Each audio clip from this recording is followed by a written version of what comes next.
আমি বিএনপি করি না তো আমি 5 বছর কথা কইব কে গুছা হইল না হইলো আমার কি আইলো আমিও হই খারাপ কাকা আমরা মনের মধ্যে একটা প্রশ্ন জাগবে আমরা একটু মানে টেবিলে আলোচনা করলাম স্টাফ মিটিং এই যে অনেক সময় যে বঙ্গবন্ধু নিয়ে যে আলোচনাটা যে অনেক সময় আমার কাছে মনে হচ্ছে যে এটা কি এই কাকার বিএনপির কোনো আবার প্রতিক্রিয়া দেখা দেয় কিনা এই রকমের কোনো কিছু আমি বিএনপি করি না তো আমি আওয়ামী লীগ যে এই রকমের আমরা মধ্যে আলোচনা করি যে কাকা কোন আবার আমি 5 বছর কথা কইব কে গুছা হইল না হইলো আমার কি আইলো কিছু কিছু সময় হাসিনার ভাষায় বিএনপির এক নেতা কথা বলেছে, হাসিনার মতো করেই সে আমাদেরকে রাজাকার বলে সম্বোধন করেছে। আজকে জুলাই গণঅভ্যুত্থানের 1 বছর পরে এসে আমাদেরকে পরিস্থিতি দেখে বলতে হয় আওয়ামী লীগ ফিরেছে বিএনপির পোশাক পরে।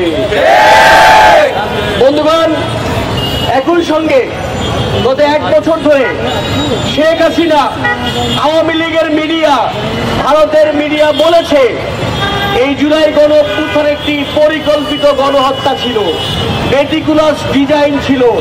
একই কথা আমরা শুনেছি বিএনপির চেয়ারপারসন উপদেষ্টার মুখ থেকে। তিনি বলেছেন যারা জুলাই গণঅভ্যুত্থান করেছে তারা নাকি কালো শক্তি।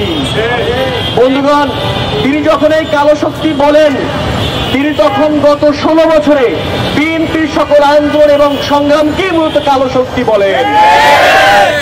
আমরা জানি বেগম খালেদা জিয়া একজন সজ্জন রাজনীতিবিদ, তার আপোষহীন মনোভাবকে আমরা সম্মান করি, শ্রদ্ধা করি, কিন্তু বেগম জিয়া বোধহয় টের পাননি তার দলের ভিতরে শেখ হাসিনার এজেন্ট ঢুকে গেছে। আওয়ামী লীগের ভাষায় যে কথা বলে তাকে আমরা গণতন্ত্রের পক্ষের শক্তি মনে করি না। যে আওয়ামী লীগের ভাষায় কথা বলবে, ভারতের মিডিয়ার ভাষায় কথা বলবে, তাকে আমরা আমাদের সহযোদ্ধা মনে করব না।